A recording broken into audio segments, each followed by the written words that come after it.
Tudo começou com essa declaração aqui. Uma fala explosiva.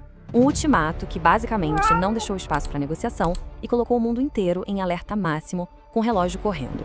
E enquanto essa tensão militar escalava, uma outra frente se abria, só que dessa vez no campo diplomático.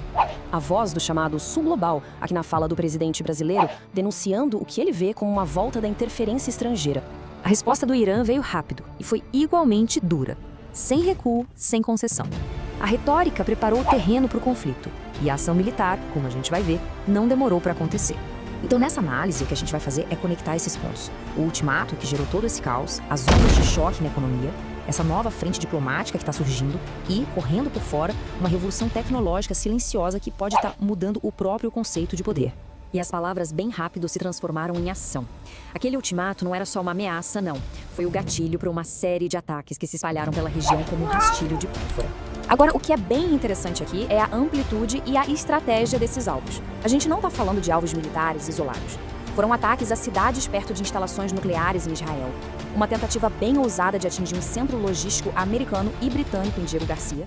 E, de forma crucial, ataques diretos à infraestrutura de energia global no Kuwait e na Arábia Saudita. E por trás dessa estratégia toda, claro, existe o custo humano. Mais de 180 pessoas ficaram feridas nesses ataques com mísseis balísticos iranianos às cidades israelenses de Arad e de Mona. É um número que transforma o conflito geopolítico numa tragédia bem real e imediata. Bom, e como era de se esperar, essas ações militares tiveram consequências imediatas e severas para a economia global. O medo tomou conta dos mercados financeiros assim que as primeiras notícias começaram a sair.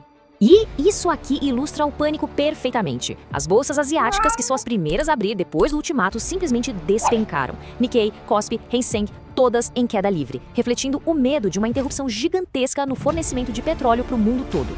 Então, o ponto central é este. A previsão é bem sombria. Os analistas estão alertando para um cenário de crise de energia pior do que os choques do petróleo lá dos anos 70. O preço do barril pode passar dos $200, um golpe que seria, sem dúvida, devastador para a economia mundial.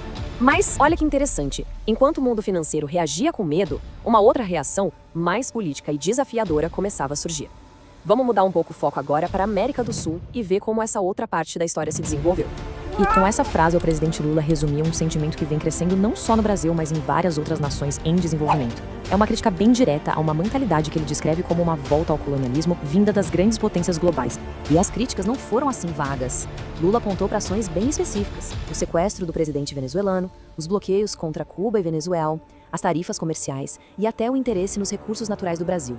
Para ele, tudo isso são peças do mesmo quebra-cabeça de interferência externa.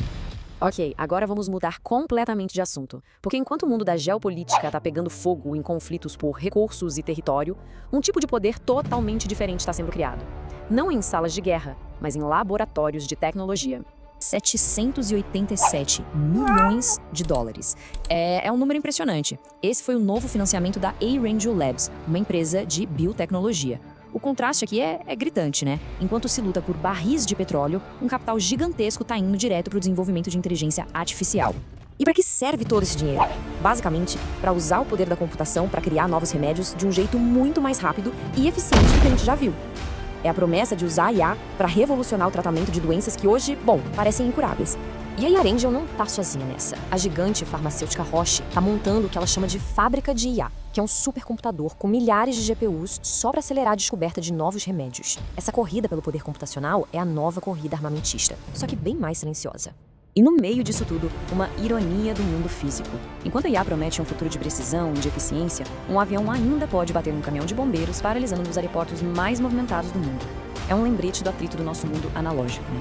Então, como é que a gente junta essas duas narrativas tão diferentes? De um lado, o conflito geopolítico, do outro, a aceleração tecnológica. A questão é que elas não estão acontecendo em universos separados. Elas estão colidindo agora mesmo. E este é o retrato do nosso momento.